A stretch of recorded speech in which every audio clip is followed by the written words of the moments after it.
we are going to start the parallel sessions. In fact, this is one of the two parallel sessions we are going to have.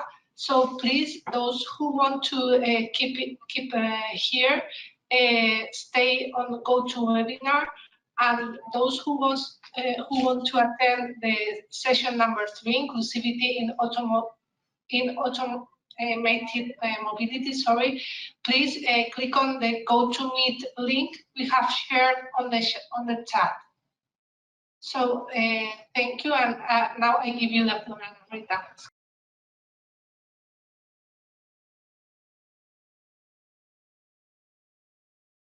Here, I'm going to present an assessment of perceived security among public transport users in Europe.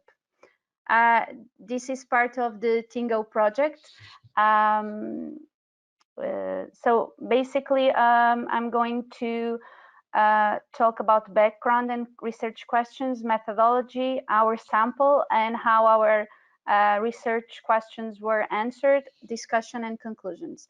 So starting with our questions.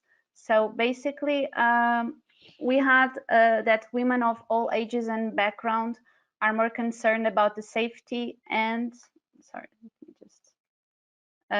safety and personal security, because they have they face higher levels of violence as transport users. So therefore, our first research question is, what is the percentage of harassment in our sample, and are there differences between metropolitan areas and between genders?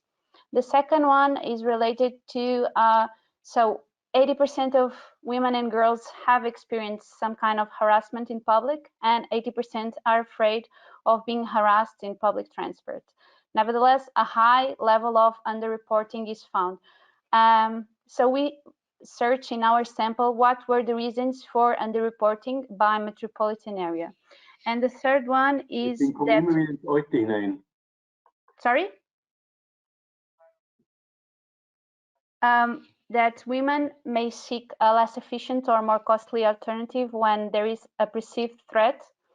And therefore, our questions were, what are the security aspects that affect more people that were harassed? What can be done to improve the security concerns? And if there are gender differences in the improvements.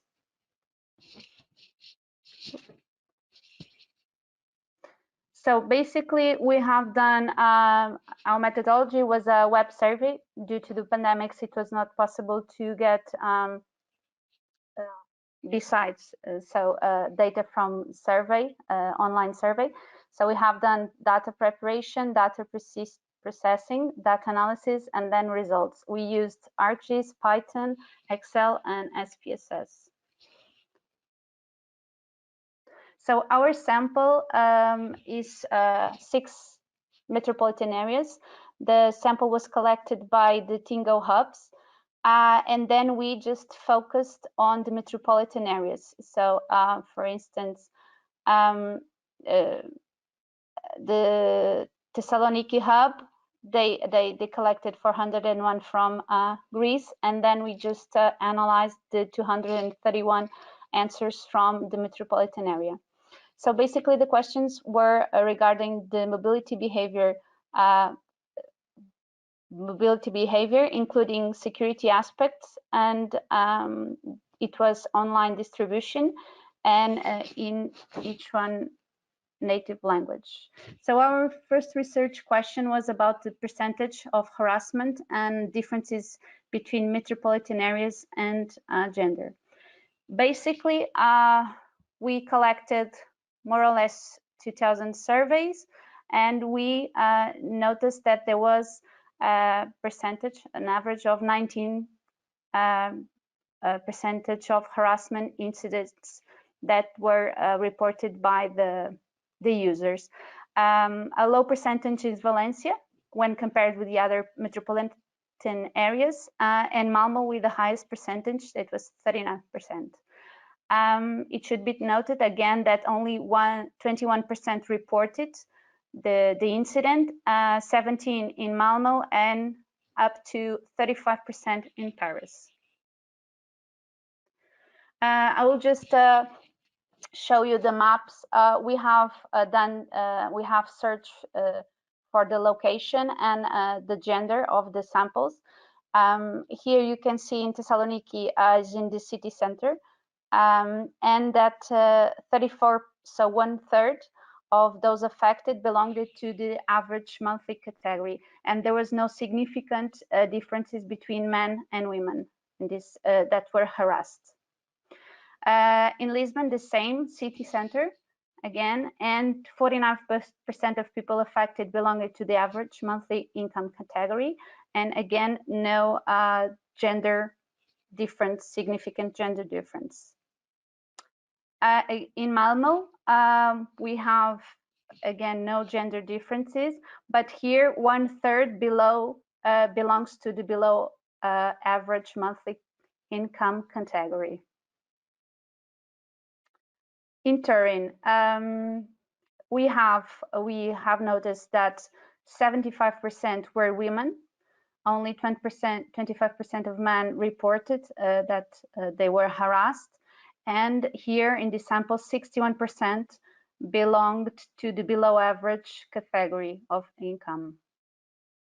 In Valencia, has the same pattern in terms of gender than Turin. So 77% were women and only 23% men. And they belong again to the 46% to below average income category. In Paris, it was not possible to get the GPS coordinates, but we can see that there are four more or less categories. So parking inside public transport streets and public transport stations. And basically 16 occurrences happen inside public transport or inside stations. And 1/3 again belonged to below average monthly income category. So our research question 2 is why people were not reporting. From the six samples, we can see that they are classified by like the most popular reason per metropolitan area, and we can see that Thessaloniki and Turin, people didn't trust the police. Paris, Valencia, and Lisbon, they thought it was not a big deal. Malmo, respondents said that they were not aware of the process, and you can see that that reason it's the second one for Lisbon and Paris, and the third one for Valencia. So that means that lack of information on reporting process is impeding the improvement of the process and the monitoring of the incidents. The third question was related to security aspects. So when people were harassed, how they would feel and what can be done by the operators and regulators to alleviate those security concerns, and if there are gender differences in the improvements. So we can see here that the statistical analysis showed that people that when were harassed, they felt less secure at stations, and overall they were less satisfied with the security aspects. Gender was not proved to affect passengers' perceptions, but we saw that older women of older ages rated lower in many security aspects when compared to younger women, and this was especially in Turin, Paris, and Lisbon. And what we are saying that is indicating that age can play a role in the perception of security. Regarding improvements, so ranked by popularity, we can see that men and women, and we had some non-binary in Lisbon and in Malmo. And we ranked their improvements, how they would feel like would change their security concerns. So basically a smartphone application that would put the public in contact with the transport providers or the police in case of potential danger situations was the most popular one. And then we have more stops closer to the residents as another, and availability of clear advertisement of contact numbers in the stations to contact the operators and the police. So discussion and conclusions. In the sample, we observed that 79% of the incidents were not reported because the users didn't trust the police, were not aware of the process, did not think it was a big deal, or didn't have time to waste. The problem here is the lack of information on the reporting process is in fact impeding the improvement of the process itself and the monitoring of the incidents. We see here that women are more harassed, but there are no significant differences in genders except in Valencia and Torino. In general, the statistics show that people feel less secure at tram stations where there are no cameras in the public stations, and feel more secure in railway stations when only people with a valid ticket can enter. And Valencia case study, the good practice. So Valencia scored the lowest percentage in terms of harassment incidents. And we know that Valencia has been done some improvements. Security cameras in public spaces, inside of the bus drivers are responsible for security, and harassment protocol are placed inside of the buses. And there are the possibility of stop on demand in specific bus routes at night. So women's perception of security could increase if more stops closer to their residence. There are more stops closer to their residence during the day for their daily routine, and the availability of a smartphone communication to communicate with the operator or authorities when in danger, potential dangerous situations. Men perceptions was this. So first one was the availability of the smartphone application to enter in contact with operator or authorities in case of danger, and the flexible stops to reduce walking distances at night. In this context, considering Valencia's successful results and what travelers stated in this survey regarding security aspects, public operators and authorities should consider developing applications to assist users in potentially dangerous situations and offer more flexible services. And that's it. Thank you, Anna. You're welcome. Anna, a quick question to you that has been raised. You found that there was not much of gender variation. Might this be because of the number of responses you got, which was not too many? Well, we were 2,000 responses, so I think it was quite a lot. And in almost all, we have tried to validate the answers through the demography of the city, even though it's so each city was like 400 maximum 400 questions. It's not a lot, but it's still something. For us, the point was that we didn't expect that we didn't find significant differences in the samples. We only noticed that in Turin and in Valencia. That was like 2/3 of the harassment were women.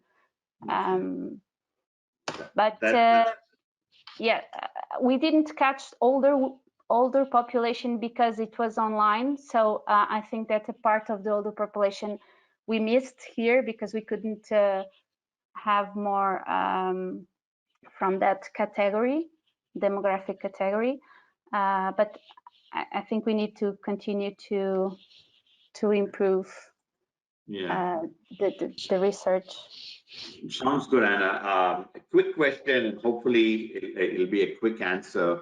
How did you define harassment? Was it physical misconduct, or was it beyond physical misconduct? It was sexual, verbal, and physical. So the three.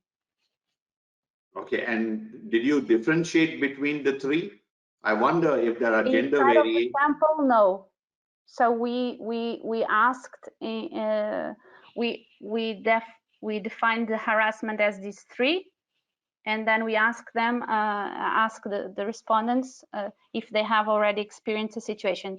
I remember to see the answers because people could write, and for example, I saw a lot of thefts, for instance, in the city center. Interesting. Thank you, Anna. Very interesting presentation. If you're able to share the data, we would love to have a look at it. But that's for a different it's public. It's on the TInnGO observatory, so anyone can use the data. I'll talk with you offline to try to get access. Thank you, Anna. Let's move to the second presentation, and that presentation is going to be given by Grigorios Fountas. Greg, I have seen your name multiple times for obvious reasons. Our overlap in the safety area. Good to see you in person. Good to see you virtually, but still. Greg is a lecturer in transport engineering and highway design at the Transport Research Institute of the Edinburgh Napier University. He serves as a member and paper review coordinator of AED 60, which is the Transportation Research Board Committee on Statistical Methods, and also serves as a member of the editorial advisory board of Analytic Methods in Accident Research. So, Greg, take it away. Thank you very much, Sandra. Thank you very much. Just to share my screen very quickly, I guess you can see my screen right now. Yes, great, I can, yeah. Thank you very much. Thank you for the confirmation. So thank you again, Professor Butt, for the introduction. Today I will share a few findings, a few latest findings of our work about quantifying the effectiveness of the 20 miles per hour speed limits in rural areas, empirical evidence from the Scottish borders area. This is a team work. I'm presenting this here, but there is a team working behind the lines with Professor Adrian Davis, Dr. Adebola Gasegun, and Mrs. Philippa Chilihuli from the Scottish Borders Council. So perhaps everybody will be aware of, some of you will be aware, that over the last few years, we have seen a shift in policy with regard to mobility and with regard also to traffic safety, especially in urban areas. This shift is related to the lowering, to the use of lower speed limits, especially from 30 miles per hour to 20 miles per hour. Particularly, the use of 20 miles per hour speed limits have been associated with a reduction in terms of casualties, serious injuries, or even fatalities, especially for vulnerable road users, including pedestrians and cyclists. And also, it has been associated with an indirect increase in the use of active travel modes. And so in this context, the 20 miles per hour speed limits and their implementation is not just a traffic calming intervention, it's mostly like a public health intervention. In the UK, over the last few years, the benefits of this lower speed limit has been recognized, since a lot of major cities have employed similar 20 miles per hour limits, especially in residential streets and built up areas. Portsmouth, Bristol, some boroughs of London are some examples where the speed limit has been implemented. Wales is a country where it's about to set the 20 miles per hour speed limit as a default quite soon.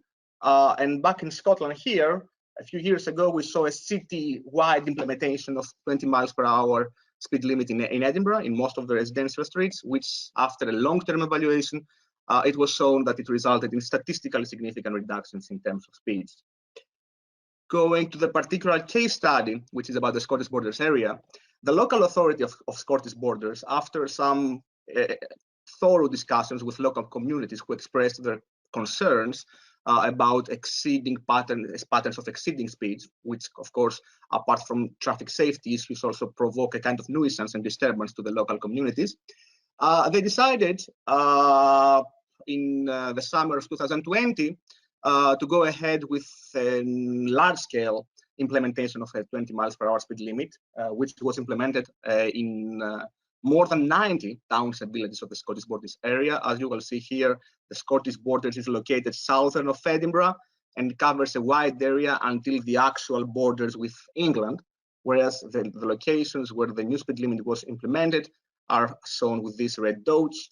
The new speed limit was introduced between October and December 2020, a year ago, and it initially was accompanied initially with only signing measures. That means implementation of some road sign 20 miles per hour speed limits. But over the next stages, additional traffic calming interventions were also placed, such as buffer zones, vehicle activated signs which shows the speed of the vehicles, and also speed limit repeater signs.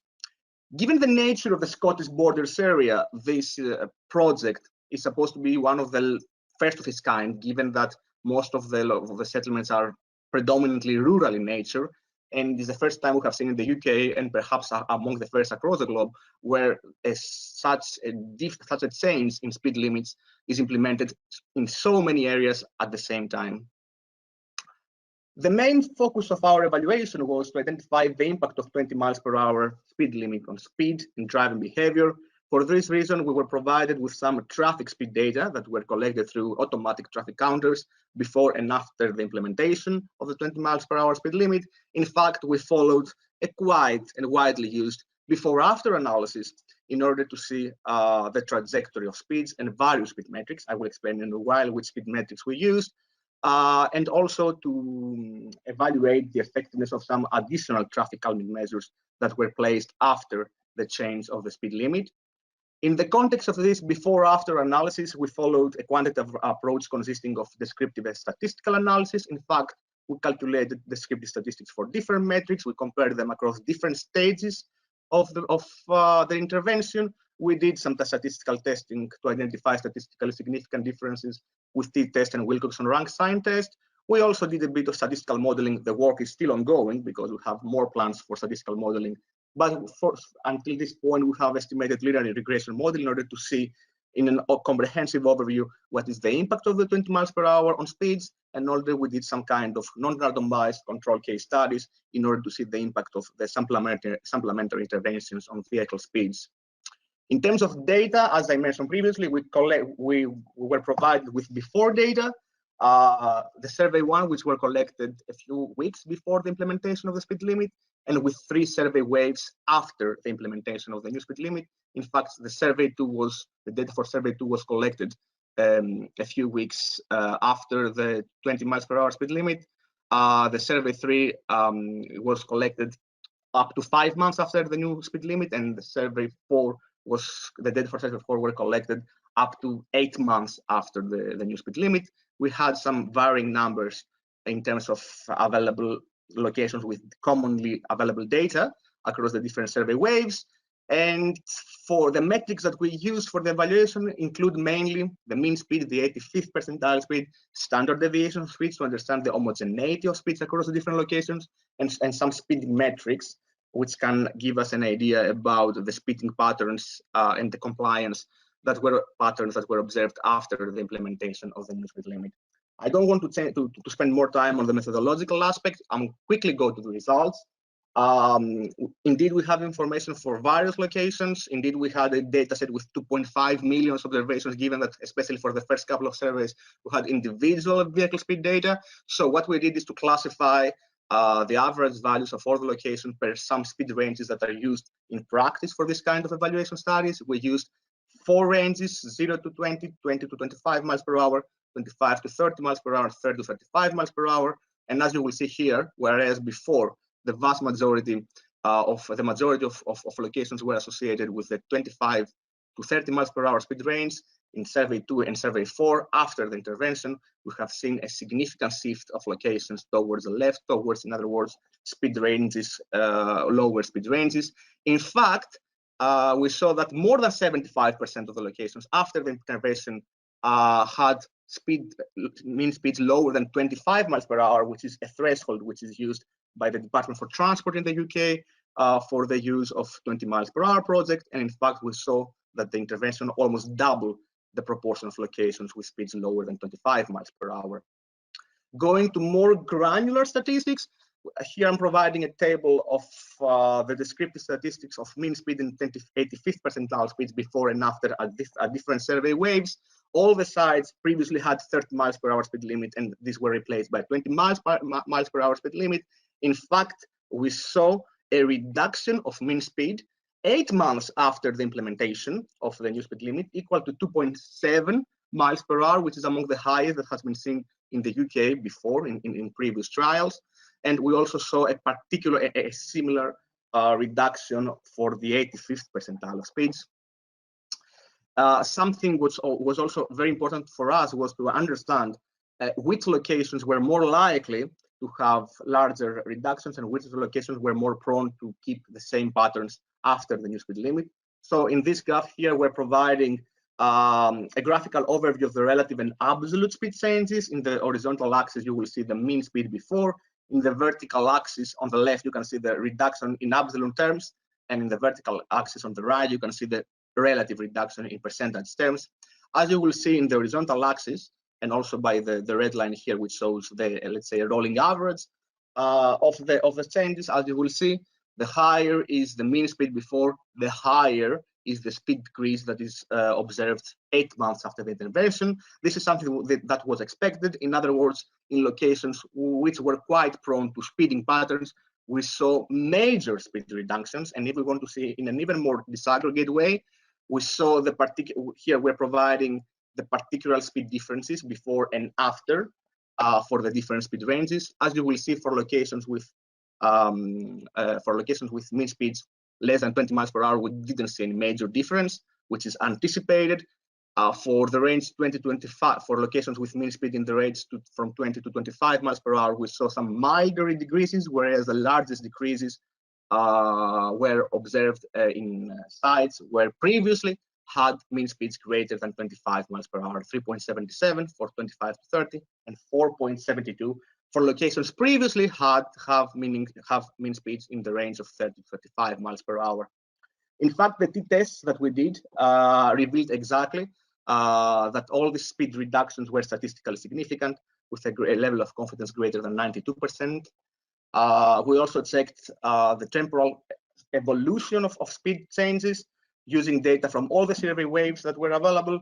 As you will see, after the survey 2, survey 3, survey 4 reflect the after situation. After the change of the speed limit, we can see a kind of leveling up. The curve is flattened a bit. Of course, we are seeing some slight, very slight increases, but these increases are less than 0.5 miles per hour and also coincide with the unease of the travel restrictions. We also checked other interventions. We saw that generally the other interventions didn't have a major impact on speeds, especially the buffer zones and the speed limit repeater signs. We saw there's some mild impact of the vehicle activated signs, in other words, electronic signs, as we're calling them for brevity. And we saw that locations that they had electronic sign in place resulted in small reduction of speeds after the implementation of the 20 miles per hour speed limits, further reductions, whereas speeds without electronic signs were more prone to show slight increases of speed. We did also some random effect linear regression model, especially to see the effect of 20 miles per hour on the vehicle speeds and of the traffic. We saw that overall the 20 miles per hour can reduce by 2.9 miles per hour the speed. The traffic has an impact, but this is a statistically observable impact, but this impact is quite low, it's very close to zero. And the same also was identified for the 85th percentile speeds. Overall, the 20 miles per hour intervention resulted in significant speed reductions for the majority of the locations. These reductions seem to be maintained even for up to 8 months after the intervention, which is a good starting evidence for looking now at the more longer term evaluation of this project. We saw that from the linear regression analysis that the intervention can trigger an up to 2.9 miles per hour reduction in speeds. And why this is important?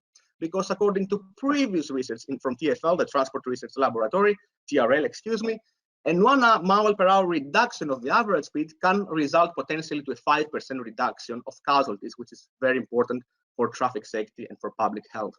Of course, this project can fill in the gap about the lack of evidence in rural areas. However, it can also guide new interventions and new initiatives in that field. Scotland right now is in advanced discussion about establishing 20 miles per hour speed limit as a default in all built-up areas. I think that this trial in Scottish borders can give a lot of information to the Scottish government about the next step of this ambitious project. Thank you very, very much. Thank you, Greg. I do not see any questions in the chat box, but a quick question for you. You know, it's as you very well know, it's not only the mean speed reduction, but it's also the variation in speed. Have you looked at the variation in speed? That is to say, after you have a reduction in speed, maybe the speed profile in terms of mean reduces, but the variation in speed increases, which could then impact actually any reductions in crashes. Thank you very much, Sandra. That is a very interesting question. In fact, we looked at the variation, and this is what we are still looking at this. First of all, we focused on the standard deviation of speeds, and we saw that the standard deviation resulted in significant, we have seen a significant decrease in the standard deviation, which overall implies more homogeneous pattern around the mean, which is very important. We saw actually 1 mile per hour decrease in standard deviation, which is impressive. In other cases, in the UK, we saw less than 0.5 miles per hour decrease in standard deviation. Also, for this, in order to check exactly what you mentioned about the variation, we checked the 85th percentile of speed, which exactly can show the widest range of speeds that can be observed. However, for this highest 15th percentile of speed, which is very critical, as you mentioned, as you correctly mentioned previously, especially for traffic safety purposes, we saw that in proportions, proportionally we had some increase in terms of the number of speeding behavior, but this is because the speed limit is lower now. So for speeds which are greater than 30 miles per hour or 35 miles per hour, which is the most critical threshold, speeding threshold in the UK according to the DFT, which is 15 miles per hour above the speed limit, the statistics did not change. Indeed, we have very, very minimal patterns of exceeding speed as before. However, the most important finding here is that the overall image is towards an overall reduction of the speed, and also we have a significant decrease of standard deviations, which shows that the patterns remain homogeneous. Yeah, that is very interesting. A quick question and a quick response would be appreciated, Greg. What are the enforcement measures? Exactly. So the 20 miles per hour project in the speed limit is by the police in the UK and Scotland is supposed to be a measure which is self-enforced. So the people should enforce to that because of the overall environment of the road and of the overall and of the signage. So there was not any additional enforcement compared to before. And that was the main challenge of this problem. Of course, we are still in discussions with the local authorities and the local communities, because the local communities still believe that the exceeding speeding patterns are still observed, and they want more enforcement in order to ensure that the 20 miles per hour intervention works better. Okay. Any seasonal variations that you have looked at? Yes. I would go back to this, and I'm trying to be as quick as possible.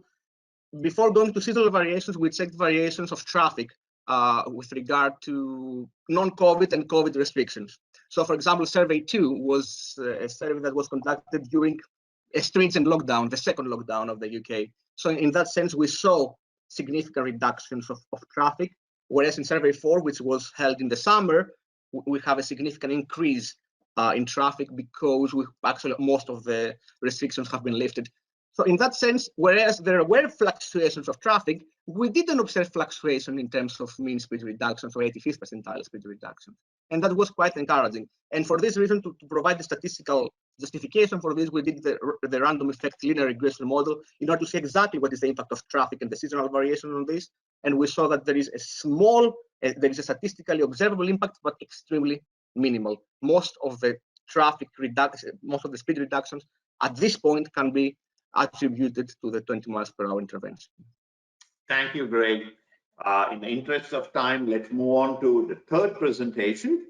That is by Ajeni Thimnu. Ajeni is a researcher at Technological University Dublin. focused on the area of gender and transport in the School of Environmental Health. She's a graduate of the National Institute for Transport and Logistics. Her research interests include gender mobility, fairness in transport, safety, transport policy design and implementation. And Ajeni, I hope I'm pronouncing your name right, but otherwise, please let us all know. Wonderful to have you. Go ahead. I'll just unmute myself. Yes, you are pronouncing my name properly. So I'm just going to share my screen now. Go ahead. But before I begin, I'm just going to check that everyone, you can hear me properly. Yes, Ajeni, absolutely. You can see your slides too. Okay, no problem. Okay, so thank you everyone for having me. My title for today is an understanding of safety perceptions for women as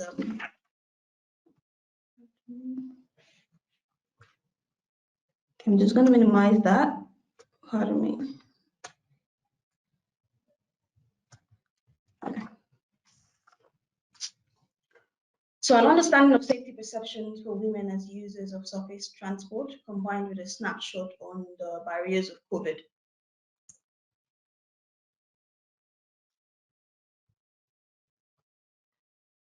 Okay, so to start off or to begin with, I would like to acknowledge that the part that forms, should we say, the part that to acknowledge the part that forms gender differs differs in terms of the needs and requirements for users of public transport. So we're saying, okay, for example, women face complexities when it comes to their traveling involvement, especially when looking at it from a point of view of their caring responsibilities, the different modes that they would use, their abilities as it changes over time, the obligations in society as known within the construct of society. Women would tend to hold a lot of household responsibility or caring responsibility as well as family responsibilities.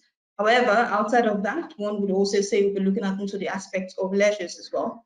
So these are viewed to affect the equilibrium, should we say the balance when it comes to their travel decisions as well as their mobility styles, or should we say behaviors holistically also when you look at it as a whole. We also see the likes of research being done by TII, Transport for Ireland, Transport Infrastructure for Ireland, which is noting that safety as a primary concern that influences women's use of public transport in their daily transit.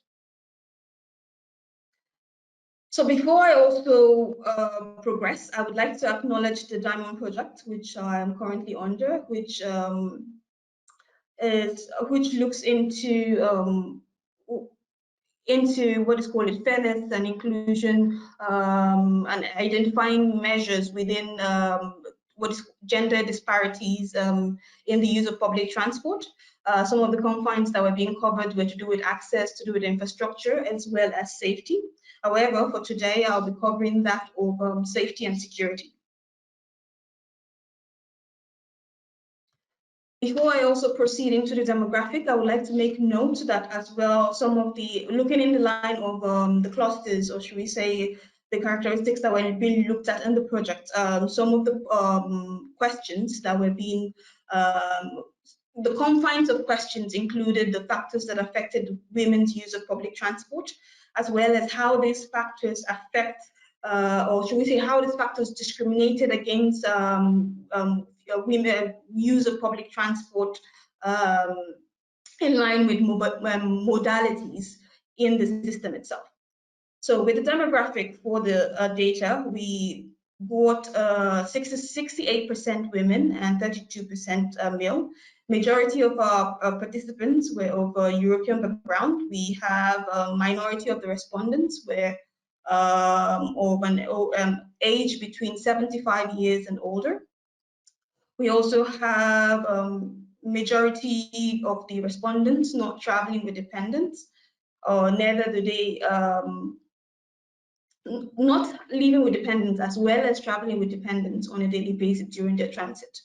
Majority of our respondents would also be participants that lived in the urban as well as suburban residents. and then we had a majority in full-time employment and minimal earning less than 20,900. I'll be proceeding into matters of touching upon safety and security rather than the aforementioned clusters of access and infrastructure. So moving on, based on the analysis being done, overall, we saw high recurrences for the likes of visibility or security being available within the system. In the middle cluster, we saw the likes of the sense of place, overcrowding and emergency situation, harassment and pickpocketing, safety of personal belongings, or the likes of offering adequate personal space. In the low pointers, we saw surveillance and emergency alert systems, violation of complaint information points, improves layout of seating, displayed campaigns and helpline numbers, as well as boarding measures of protocol. Now, for that of boarding measures and protocol, this has been highlighted because that was the only characteristics that was being mentioned by women and 0% for men. The diagram, or shall I say that the graph in front of us, is also touching upon the likes of safety and security, where all has been divided into the cluster of male and female, where we see police force and security personnel, as I mentioned earlier, being the highest recurrences, more for women in comparison to men. Next up, we have the likes of visibility of the surrounding area, the sense of place, the overcrowding, and then harassment and pickpocketing.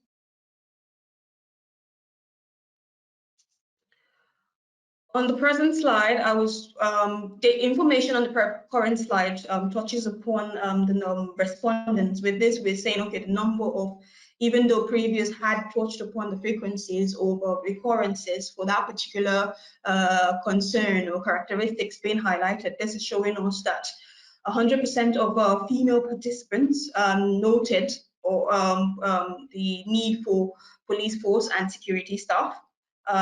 We see a greater, above 50% noting the likes of visibility of the surrounding area. The sense of place was linked to a percentage above 60%. Overcrowding and emergency situations were linked to women proportion or participants proportion above 80. And lastly, we have women above 50% noting harassment and pickpocketing. Now, in comparison to that of the male sample, we know analysis, or should we say data, showed although men would have noted should we say frequencies, as well as the number of men would have noted on this particular characteristics, we saw that their comments were less subjective, although it would more be in line with something that they believe, that characteristics that they believe that were required within the system. However, not, for example, the likes of harassment or being attacked and things like that would not be issues that they felt they needed subjectively. Moving on, looking at the views of women, women's views of safety. So in compiling the data when it comes to the women's views of safety, we noted that there were two, should we say, two clusters or two parties that were playing hand in hand or working hand in hand, where we say safety perceptions in line with the factors that affect their travel choices, as well as access to transport modalities. When talking about safety from the data, we realized that safety was not an independent factor, rather some characteristics that falls hand in hand with the access of the transport itself.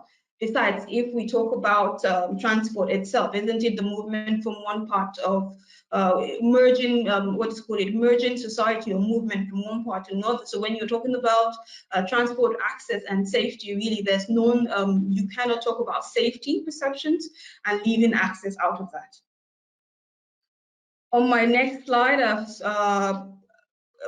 this slide will be talking about safety perception. So the safety perceptions were, which was the first pointer in the previous slide, where we're saying some of the first safety perceptions or some of the safety clusters outside of the aforementioned, particularly seen highly where we saw more recurrences for women in comparison to men, and as well to note that even where male participants would have noted that particular characteristics being listed on the screen, it would have been noted as something which they felt was available or fair, or comments which were less subjective.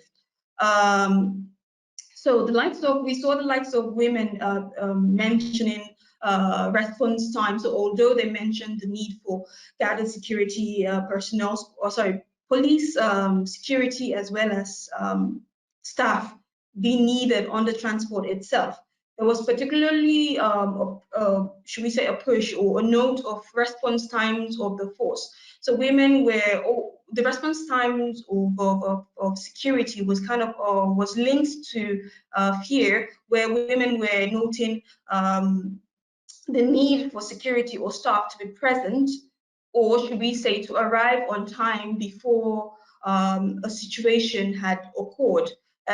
We also saw the data noting a lack of trust in the system because of maybe not subjected experiences, but experiences they might have witnessed through the process. So there was seen a need for an efficient and more appropriate response, and as incidences were happening, or for platforms that allowed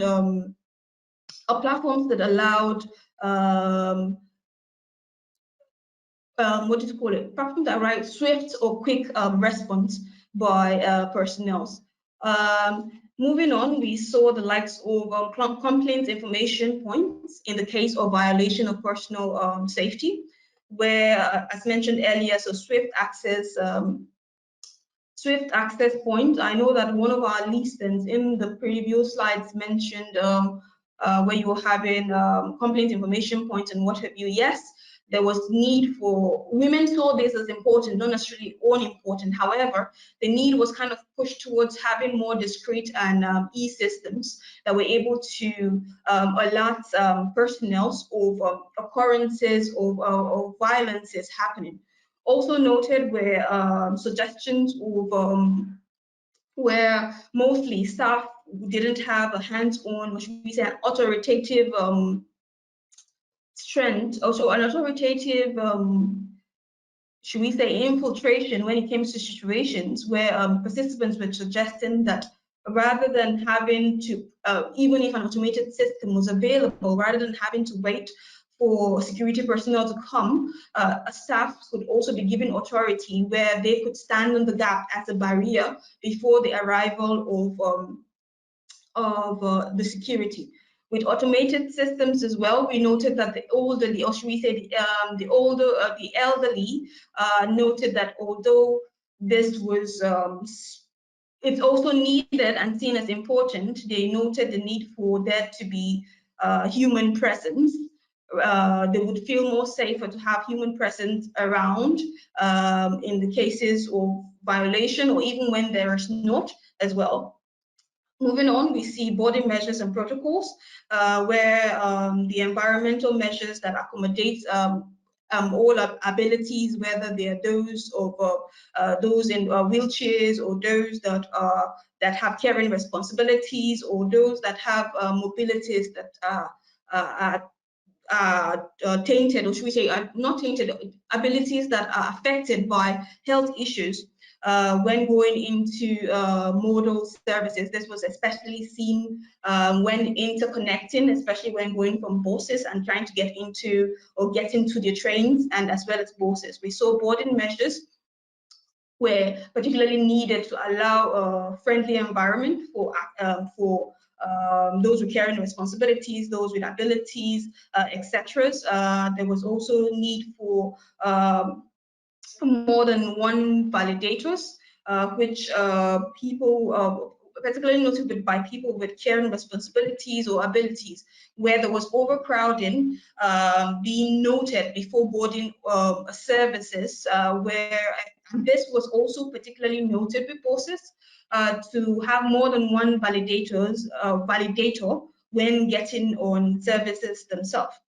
Lastly, on safety perceptions, we see the likes of improved layout of seating, where we see the allocation of buggies or wheelchair space that promotes or ensures the feeling of safety, the distribution of seating arrangements that are comfortable and suitable for all abilities. We see the allocation of seaters in modes or the likes of extra spaces for users that needs personal space, be it for caring, give responsibilities, be it those traveling or inter-transiting for work, as well as those with personality traits, for example, people who are shy, or people who just like their quiet spaces to be made available. With improved seating layout, we also see it being noted that on trains, although we have the 4 seating layout being available, some female participants would have noted the need for 2-seaters in comparison to the 4-seaters. This was particularly linked to the fact that most of the cases they had of unwanted attention or should we say harassment, and all of that was linked to 4-seaters, and they would have preferred to have these 2-seaters. But these 2-seaters, there was some need for that to have more room or more space for people who are inter-traveling, since most people be inter-traveling or transiting from one locality into the other, or from localities into major cities. Onto that of access to transport, we see that the likes of reliability of the service mode being available affected women's perception of safety, where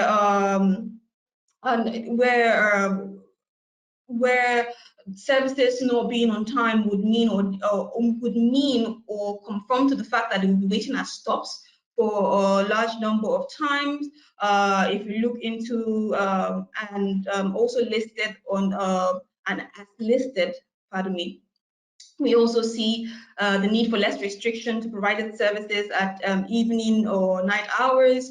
So reliability of service was also particularly being linked to, although, yeah, it was an issue overall for the system, it was particularly needed or noted for dark hours, so sunrising hours where it was slightly dark, or sunset hours. As well, we see the need for better integration of modes, where for people who had those with caring responsibilities or inter-transiting or using various modes to link themselves, there was need for a better merge, as well as reliability, as all of this play a part and are intertwined in the perception or the perceived safety of the transport, of the service itself. Lastly, we see the likes of location of the station, where with location of the station, most participants who noted their station being their stations being close to their vicinity of living seemed to have a positive, seemed to be satisfied as to seem to be satisfied and have a better perception as to, okay, my location, or should I say their stations, were closer to them. However, we also see notes being made that even though sometimes stations could be closer to you, because the time it takes from leaving your house to the station, as well as coming back when transiting back home, was seen as, I'll use the word positive or productive. There was also, because they were not working for so long within point A and B, there was also need for the services to be properly integrated as well as reliable. So we see this, all of this playing a part, where they're piggybacking on each other in terms of frequency needed in line with localities. We saw those coming from, be it urban, rural, or suburban areas, noting services frequency also nudging, or should we say tainting, their perceptions of safety. To sum up, we see to some of the matters of safety or perceptions of safety, we see visibility and safety. Safety, or should we say safety and visibility, working hand in hand or playing a part, where we see the likes of presence of police force and security staff, which was earlier mentioned and noticed as the most recurrent or concerns for participants and their use. However, this was, as I mentioned, also linked to the use of public transport at really early hours or at dark hours.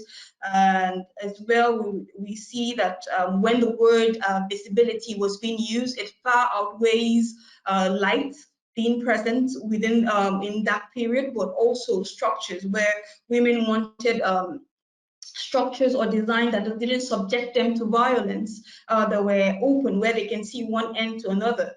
They felt more safe at stops or locations that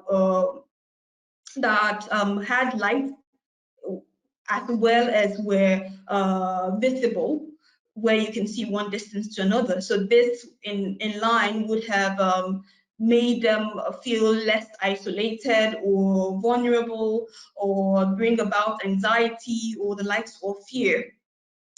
With the issue of presence of police, with the likes of harassment and antisocial behaviors, we see this particularly also noted at dark hours, where we also see the need for police or security staffs to be present.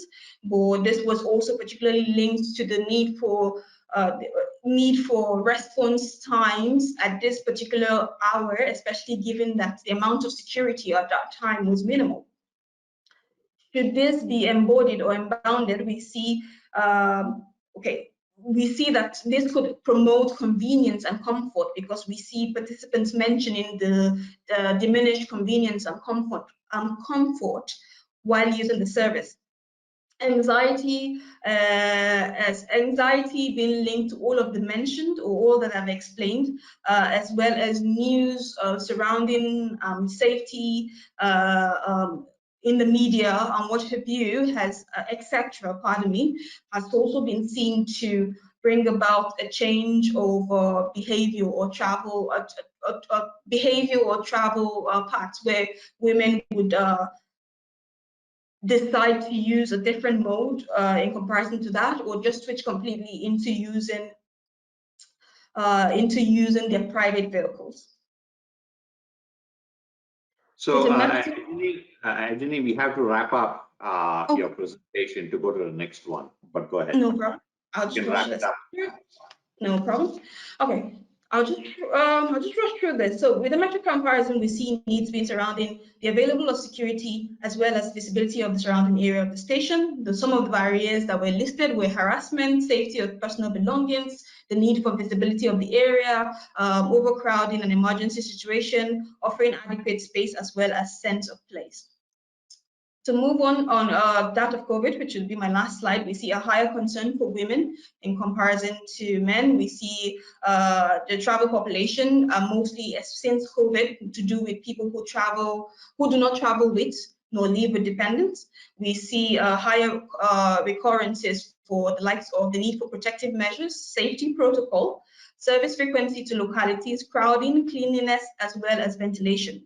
There was also seen the need for trust in enforced rule. And then with concerns for women, we see the likes of micromobility. With all of the highlighted concerns, we see the move towards micromobility modes, where women are trying tending to, especially those with caring responsibility, moving on to cargo bicycles, choosing to walk, as well as defer into using their private vehicles. We also see COVID distorting or bringing about inconveniences in the transit. And then lastly, we see usability of station facilities, where participants would have noted when with COVID, we see a lockup of seats and what have you, but there was concern for those who were disabled or needed those facilities. So that's all that I have for today. And to conclude, I would say with the with the pursuit for safe transport spaces or access, the pursuit for safe access and safe and accessible transport far outweighs looking at one granular aspect of transport, but rather the amalgamation of the likes of the infrastructure, accessibility, process of securities, etc., is even far outweighing this, that caters for the needs of users in a way that is inclusive, as well as one that mitigates risks that are unforeseen. Thank you. Thank you, Ajeni. I do not see any questions in the chat, but very interesting presentation. And I hope that you can get with Anna at some point in time, who's doing, seems like similar work and, exciting research areas. And I look forward to what is going to be coming in this landscape of scholarly research in the future. So thank you so much, Ajeni. Appreciate your thoughts and insights. Let's move to the last presentation in this session. That's going to be by Eugene Chia Nasali, who I believe is a colleague of Ajeni at the Technological University, Dublin. Eugene recently graduated with a master's in environmental health and safety management in TU Dublin. Eugene has health and safety experience from work placement in manufacturing and working on a project with an Irish and UK-based telecommunications service provider. He previously gained a Bachelor of Science in Occupational Safety and Health in IT Sligo. So Eugene, all yours.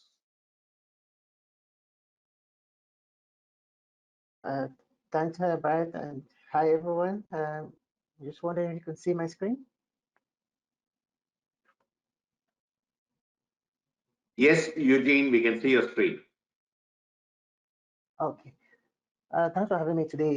This presentation is actually my dissertation that I did this year as a partial fulfillment of my environmental health and safety module. So it was about e-scooter users in Dublin, and it was mainly an observational study to look into the key safety behaviors of our users. My supervisor there, you will probably know her, Dr. Maria Lever. And for the outline, I will start with the research question, the methodology that was used, a little bit mention of the statistical analysis that were carried out, the results, discussion and conclusion. So the main purpose of this research was to establish the key characteristics of e-scooter users in Dublin and their profile to find out why they use e-scooter as their preferred mode of transport, and also to inquire into the safety awareness among the e-scooter users within Dublin.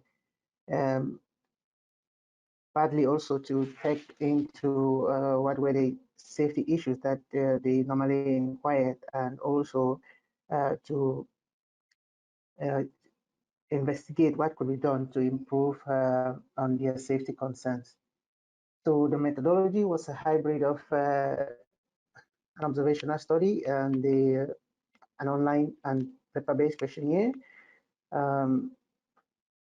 and data collected from both observational and the questionnaire were analyzed using Excel and SPSS to be able to come up with graphs and possible relationships that would have existed from the data that we've collected.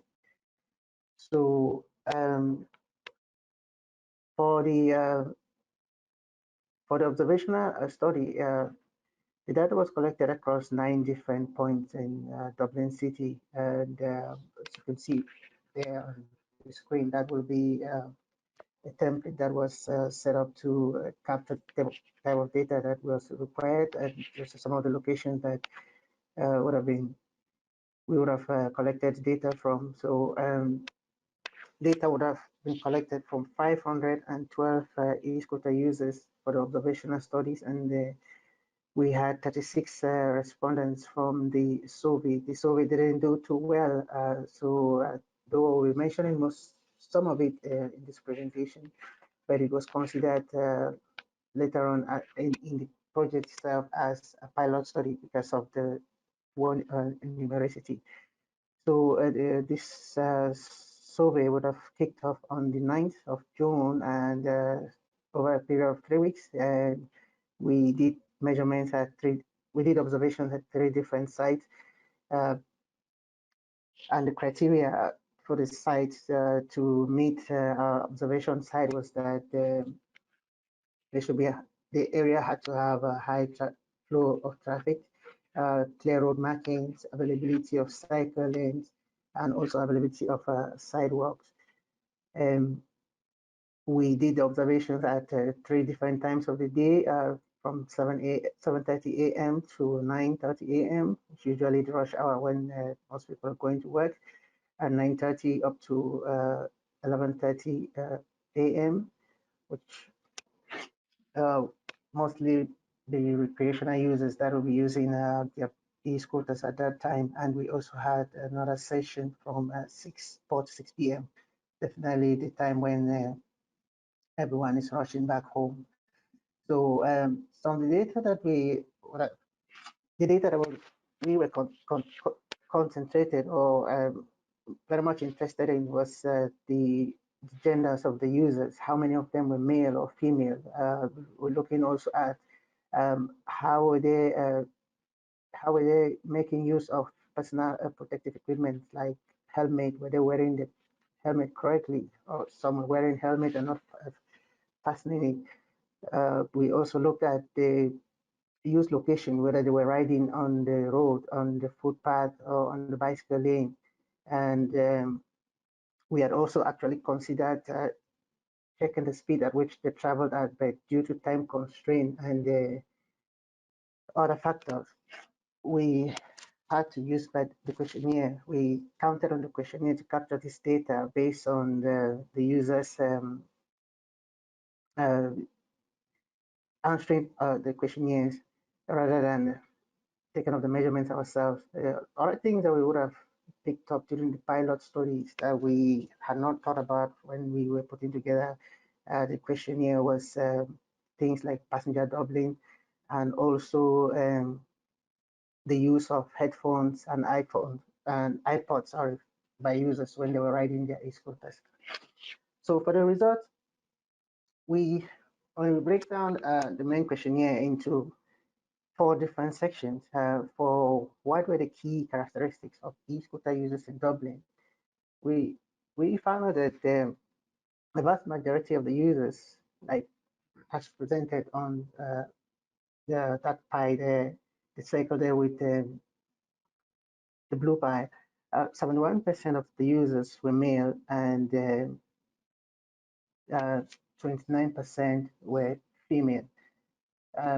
In terms of the age group, this information was subjective because it was based on the respondents that we got from the questionnaire. Like I said, it kind of was poor because it was an online questionnaire, and this was done in the wake of the HSC being hacked. So most users would have been wary about clicking the links via email that they didn't know. And also even the paper question, the old school way of collecting the questionnaire on the roadside field didn't help in any way because of COVID, approaching someone, talking to them and giving them a pen or a piece of paper to complete. People were worried about, social distancing. So we did observe that from the respondents that we got back was that the vast majority of the users of e-scooters in the areas where we did the observation, 39% of them were aged 25 to 35, followed by 33% that were aged above 35.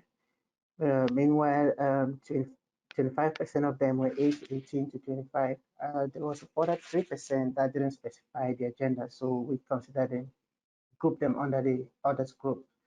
So in terms of age distribution relative to male and female, we found out that majority of e-scooter users that were female were aged 18 to 25 as per the respondents we got from our questionnaire. Meanwhile, for the male, the majority of them were aged 25 to 35, followed by above 35.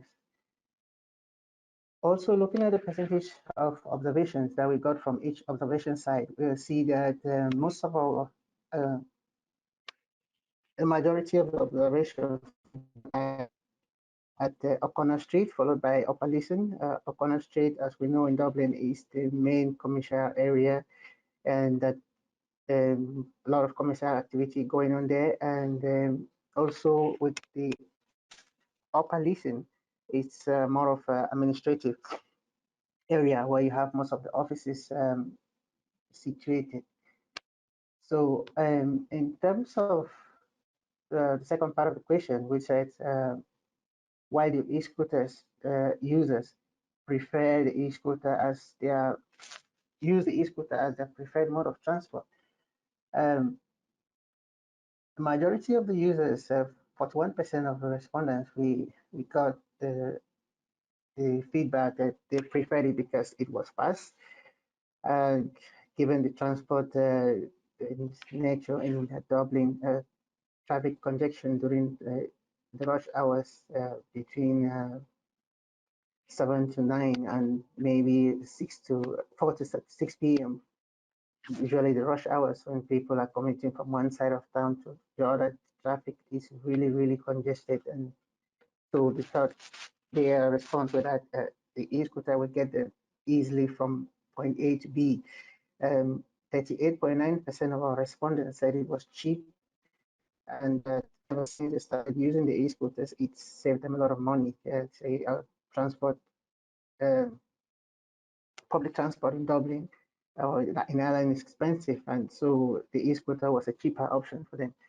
Interestingly, here we were hoping that there will be a greater response in terms of saving the environment, but due to the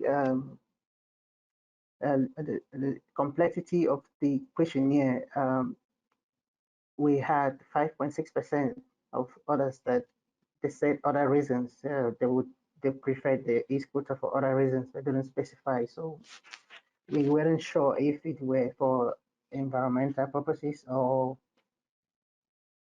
whatever purpose. We also dig into the patterns of use, and as we've seen, a majority of the users were using the e-scooters to for going to work and education. Unfortunately, it was holiday period, so we couldn't capture that data from a student because most of schools were holiday at the time. Based on data collected from the different times, we see that the deployment, there were more scooters deployed in the morning and between 7:30 and 9:30, as well as from 4 to 6 p.m. Though more from 4 to 6 p.m., which definitely means a combination of people going to work and recreational users returning back to their homes. We further investigated the mode of transport that e-scooter have replaced for most e-scooter users, and the response we got was that 44% of our respondents stated that e-scooter had replaced public transport for them, and followed by private car and walking. And this was particularly worrying from a health point of view. If e-scooters are replacing walking as a means of most transport, but walking and cycling, which are active modes of transport for most people, then it was of concern, and we kind of thought that this could be an interesting area to research into for future research to investigate what happens in terms of what will be the effects on the health if active modes of transport are being replaced by e-scooters. So for the third part of the question, the research questions, which was looking into the level of safety awareness among e-scooter users, in general, the compliance in terms of safety was really low, and from the 512 total 512 e-scooter users observed, only 44.7% of them wore at least one form of personal protective equipment, which we were predominantly looking into use of helmet and PPE, and high visibility clothing.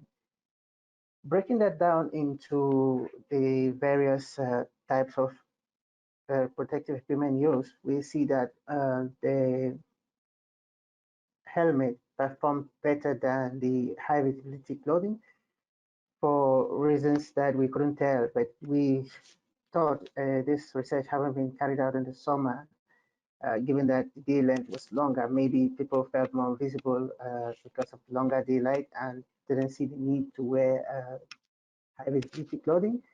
That we could not answer concretely. And moving on, in terms of comparing PPE uptake between male and the female, we see that generally the female gender did better at PPE than the male. We had 56.6% of the female population that were observed wearing one form of PPE, be it a helmet or high visibility clothing, compared to the male gender. And the other thing that we looked at was adherence to good practice in terms of riding, be it on the cycle lane, on the footpath, or on the road. And generally, the compliance or the adherence here was,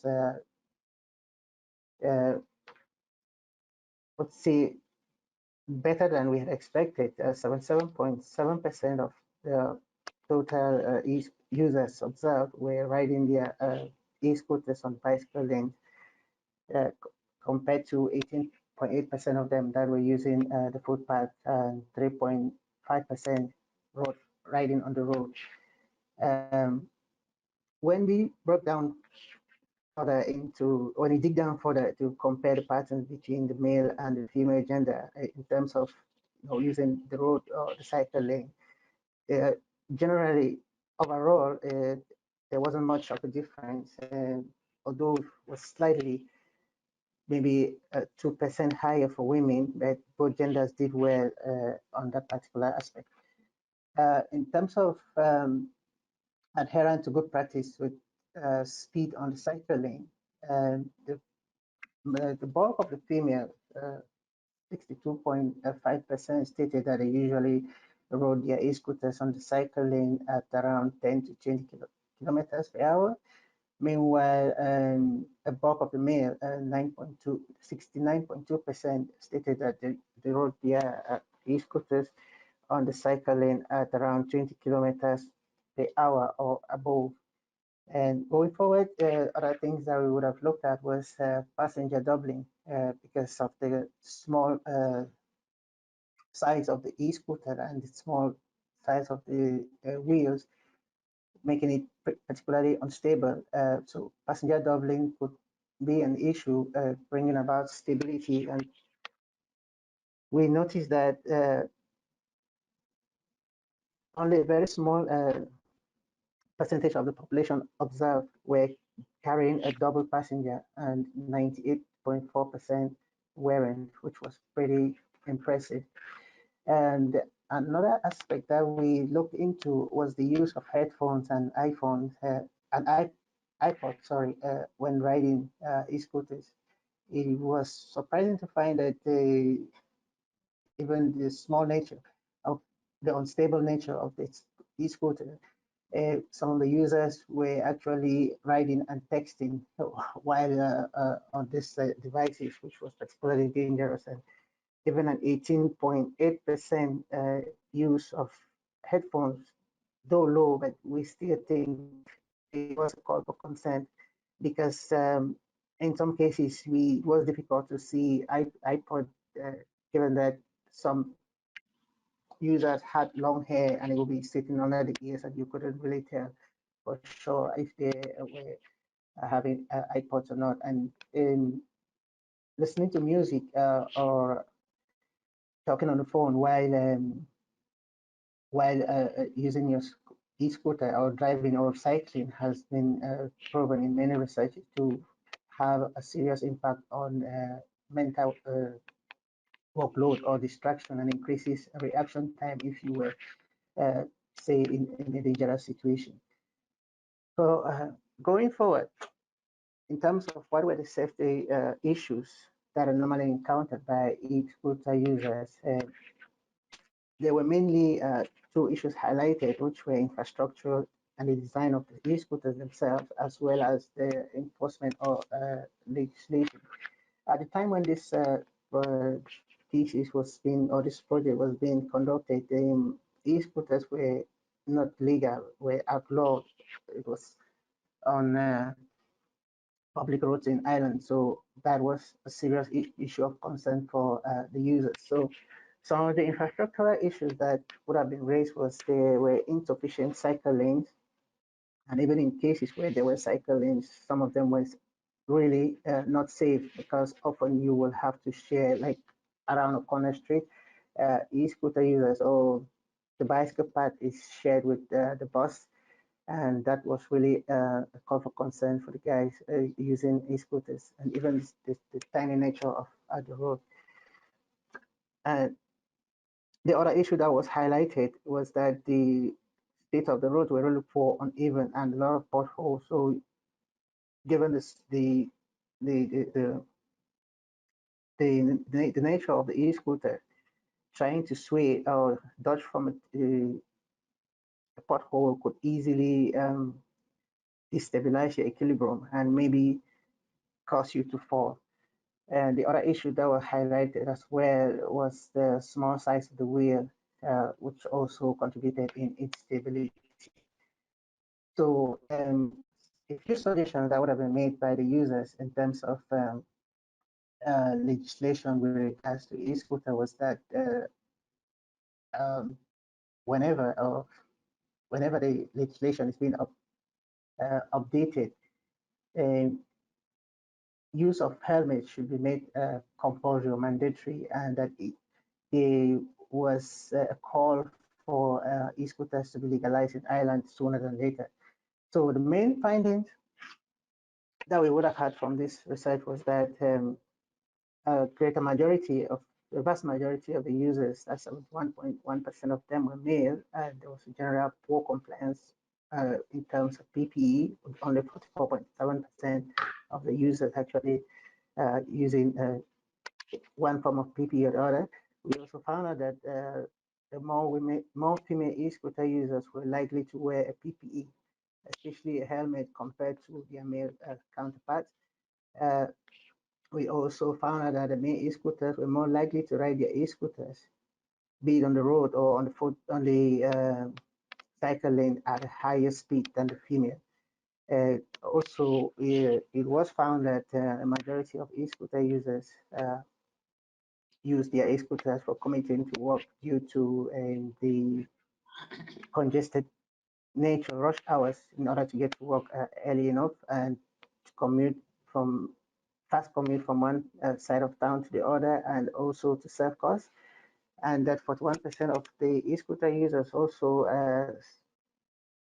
stated that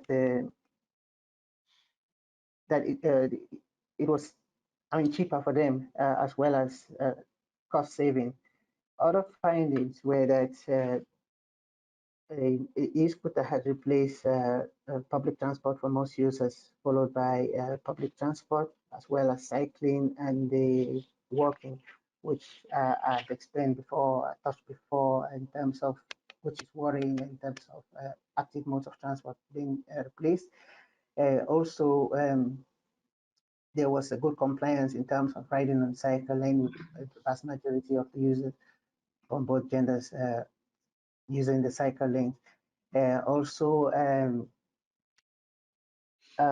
there was good compliance in terms of, though not really good, in terms of using headphones and iPhones when riding. And a finding were that most of the 98.4% of the e-scooter users observed were not carrying a passenger. And the main concern here were being that they were fast replacing active modes of transport, such as walking and cycling, as I've mentioned earlier, which was a negative effect on public health. The recommendation that we made from this research was that there should be targeted awareness campaign for educating the public on the need for wearing PPE while riding their e-scooters, and that e-scooter users should be sufficiently trained and familiarize themselves on how to operate their devices before they take them onto the public space. Also, that more suitable cycling infrastructure should be made available for e-scooter users, especially in Dublin, because this is, I would like to note that this is a novel mode of transport that is coming, and we will either do something about it now, or we will be forced to struggle to catch up with the pace. And also that it was time to update the Irish e-scooter legislation. So the suggestion that we made was, in terms of updating the legislation, was that the government should institute clear safety standards that e-scooter users are required to meet, e.g. With restrictions or minimum lighting standards of their devices. They should put in place enforcement, a system for enforcing this standards through a type of approval system for certification, like issuing of fines for riding on footpath or certain speed, or not wearing PPE, as it's already done in many European countries, like in France and Germany, for instance. And they should clarify who is permitted to use an e-scooter in terms of age limit, license requirements, and lastly, to provide clear guidance on how and where e-scooters can be used, be like footpath versus cycle lanes or versus the road, and these rules which applies to each of them. That is the end of my presentation there, and I will be happy to take any questions at this time. Thank you, Eugene. I just put in a chat box, there's been a lot of work in this area recently, and I really appreciate the work that you have done as part of your master's. A question I had, what do you see as, a way forward, given e-scooters are taking away from active modes of transportation? E-scooters obviously can be used in place of motorized vehicles for short distance trips in particular, and certainly have a place. But what would you say should be done to discourage the move from active modes to e-scooters? That's a very interesting question. Actually, that was a question that was raised as part of this research, and though other researchers would have mentioned that, on the contrary, e-scooters rather are acting as making more people to walk, given that they rather they use them as the last for the last mile, so they will maybe walk part of the distance and use their e-scooter to cover up the rest. But we think, we believe, and I believe that this is an area that needs more research into, and in terms of giving you like an immediate answer to that. I myself am baffled by that, and we had raised that as an area that more research can be done into that aspect. Thank you, Eugene. I don't see any other questions in the chat, but thank you for your presentation, your insights in this very important topic. With that, we will end this session.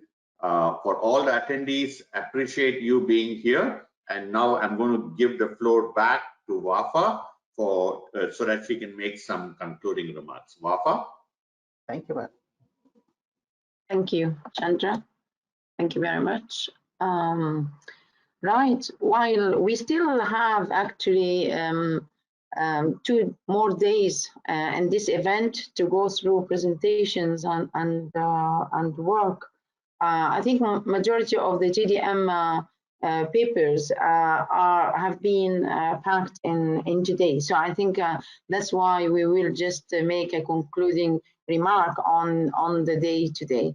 So we have looked and discussed together a number of concepts and policies and measures and good practice and not very good practice, data and evidence from the work and from our keynote speakers on the need for measures and work to address the inequalities in many aspects, and with gender, of course.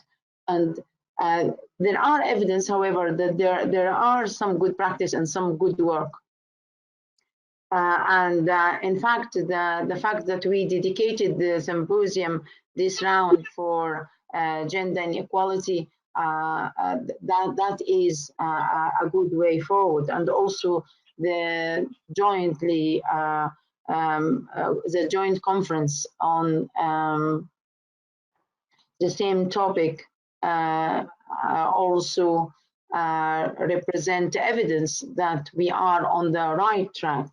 So I think we just need to persevere on the work we do and insist and do more research and good work and integrate with decision makers and policy academia and policy makers to face and identify the main issues in inequalities and fairness, and to achieve introduction of a fairer